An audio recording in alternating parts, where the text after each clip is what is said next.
A storm is coming, Sigarda thought. Lightning flashed in the dark grey sky, but no thunder ever came. It was unusual to see a storm in the middle of the cold winter, the season dominated by the hunter's moon. The air had hung heavy for days, the grey clouds unmoving, and now there was lightning without thunder, a storm without rain. Sigarda looked out over the large swaths of the forest and was uneasy. She hovered in her personal solar, the bare stone walls and 4 thick buttresses in sharp contrast to the open vistas of dark green forests, sprinkled with patches of white snow. Sigarda could see for miles in every direction, and often spent long stretches here when seeking quiet contemplation. The solar was at the top of a long abandoned tower in a Keswick forest, a tower built centuries ago, when humans had been more ambitious. They had become ambitious again. Avacyn's return last year had ushered in a new era of peace and tranquility. Humans had been spreading out across the land again, building new homes and farms and towns. But in the last several weeks, troubling reports had sprung up across the land. Uprisings and disappearances and slaughters. A shadow had risen over the world, and Sigarda wanted to know why. A lightning flash lit the dark sky, and another, and in between the flashes of lightning, she felt her sisters approach, and moments later they landed in her sanctuary. Slight Bruna, dressed in blue and white light armor, with a flowing silk cloak trimmed in red lace. She wielded her staff, and its tip was already glowing with power, as if to strike down an enemy. Tall Gisela, cloaked in the red and white of her gold knight flight, her twin blades already out of their sheaths. They are prepared for battle, Sigarda thought. She thought then of their other sister, the one who had died 1,000 years ago, and she shivered. "Hello, my sister," Bruna said, an odd lilt in her voice. "You do not respond to our summons," Gisela said. Sigarda had not regarded it as a summons. An angel from the Gold Knight had requested that she visit Gisela a week past, but Sigarda had been busy helping the communities of Inner Keswick rebuild. "I was occupied with other duties, sister. I did not realize there was an urgent matter. How may I help?" Sigarda wondered if there had been an attack on the angels. It could explain why Bruna and Gisela seemed on edge. "It is no matter now," Gisela said. "We are here," Bruna said. When the 2 angels had landed in her solar, they had stood very close together, almost shoulder to shoulder, but now they spread out in the room, each to a different side of her, and the way Bruna held her staff, and Gisela her 2 swords, made Sigarda keenly feel the lack of her scythe resting in a room just downstairs. What is happening here? "We have just come Bruna began. to talk. We have not seen you in a long while, sister." Gisela finished. The 2 angels continued to move to her sides, each one on the edge of her peripheral vision. Sigarda could not believe her sisters would attack her, but the only rational explanation for their tactics was in preparation for an attack. Sigarda had never fought either of her 2 sisters, but she was confident she could handle Bruna, as long as she could get to her scythe. Bruna was not especially skilled in direct combat. Her strengths lay in other areas. Gisela, on the other hand, Gisela would be a problem. More lightning crackled outside, and there was a loud burst of thunder. As the thunder subsided, Avacyn landed in the solar. Sigarda had not sensed Avacyn, not in the way she had her sister's approach. She had never been able to sense Avacyn. Avacyn led them, but was not of them, as she had demonstrated so long ago.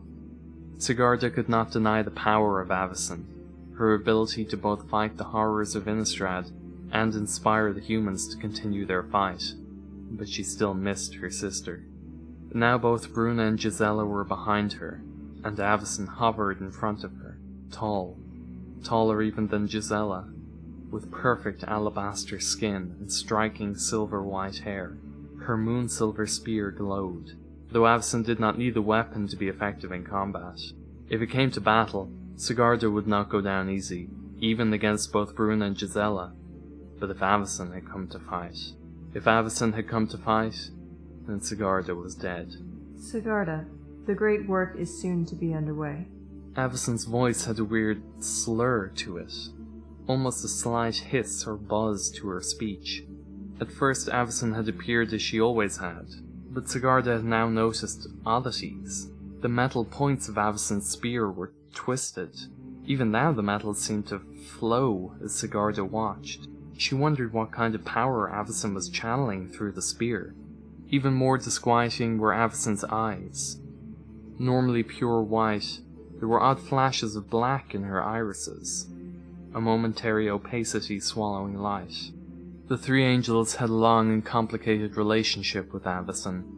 Gisela, Bruna, and Sigarda weren't truly sisters. Not in any way that the word described humans, but they had come from the same essence, the same dawn times, and they had fought the horrors of the world together for a very long time. Before Avison had first appeared, 1,000 years ago, there had been 4 sisters, one the eldest and most powerful of the angels, Bruna, Gisela, Sigarda, and the one they would no longer name. They hadn't known what to make of Avison at first. She was an angel, one of them, and yet not. They could not sense her the way they could other angels. She was cold, opaque, reserved. Sigarda knew many humans felt the same way about her and her ilk. There were many reasons it was difficult for angels to have close relationships with mortals, but among each other there was usually the joy of shared purpose, of the connection that one angel can only experience with another of her kind. Avison shared no connection with the other angels, but her power was undeniable, unstoppable, in fact. The sisters had never seen an angel with the power and confidence Avison possessed, and at each step in their early interactions, Avison's confidence had been intoxicating. She always seemed certain of each action she took, each plan she made. Humans were not the only creatures in need of a god to believe in. And then Avison had turned on their sister. It was true their wayward sister engaged in unconventional actions and made unwelcome allies. Sometimes she would consort with vampires and witches, even demons and devils. "We must know our enemies if we are to defeat our enemies," she would say. She was often distrusted and disliked by the other angels, even sometimes by her 3 sisters, but the 4 of them had had a deep bond, and though their sister charted a very different path, she was still their sister. Until the sister had formed an alliance with the Demon Lord, an act condemned by them all. Avison had declared her a heretic, an accomplice to the very monsters Avison and all the angels were sworn to defeat. The 3 other sisters had agreed with Avison, but did not join Avison in her crusade against their dark sister. Avison had not needed their help. 1,000 years ago, Avison single-handedly destroyed their sister and her entire small flight, and they had made the very mention of her name forbidden. And now perhaps Avison was here to end her. I was occupied with other duties, sister. I did not realize there was an urgent matter. How may I help? Sigarda slowed her speech, her breathing. She fought best when calm. She could not see Gisela and Bruna at all, but she could feel them behind her. The air was stale and heavy, and a rotting smell emanated from somewhere, unable to be masked by the sharp, tangy odor of the approaching storm. For so long, the truth has been in front of us, but we have been blind, Sigarda. Avison said, her words almost slithering with that strange slur. We fight monsters, the vampires, the werewolves, the zombies and witches, and necromancers and devils. Why? Because they destroy. They pillage and violence against the land with the sole intent of sowing chaos. Avison paused, staring at Sigarda, her eyes once more flashing to black, and Sigarda felt the room was shrinking, closing in on her. For their crimes we have sought to punish and kill, but the humans' crimes are the same. Avison smiled then, and Sigarda realized that in 1,000 years of knowing Avison, she had never seen her smile. it was not a pretty smile. It was entirely disconnected from the rest of her face. Her eyes. It was as though some involuntary reaction made the corners of her lips turn up without experiencing happiness or joy. Avison's voice rose as she continued, and her words became more punctuated, clear, the slurring fading. They breed in their filth, creating new minions to destroy forests, pollute the water, lie and cheat and murder amongst themselves. What have they ever done that is worthy? What have they ever accomplished that is great? We could kill every single last supposed monster of this world, every vampire and werewolf, and what would happen? Would there be peace? Would there be lasting light? Avison saw the confusion on Sigarda's face, and the disgust. She laughed, a harsh laugh that almost cackled. You know the answer, Sigarda. You know the truth. And Sigarda did know the truth. The humans were prone to awful acts, acts of intentional evil and unintentional neglect, and both were devastating. They did lie, and cheat, and murder, but they also did wonderful things. They loved, and they built. They sacrificed, and they served. They were free to commit good or evil, create order or sow chaos, and that freedom made every good act precious, a shining diamond glittering in the dark night. And besides, none of it mattered. Regardless whether Avison's argument was persuasive or interesting, betraying humans was not what angels did. It was as if Avison argued the sun should rise in the west, or the tide should no longer wax or wane. Sigarda did not respond. She did not see the point of her response. Avison was not interested in this being a conversation. In her silence, Avison continued. I understand, Sigarda. These are hard truths, difficult.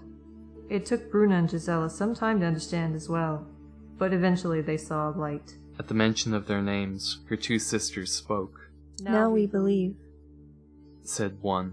Sister, the great work shall begin, said the other.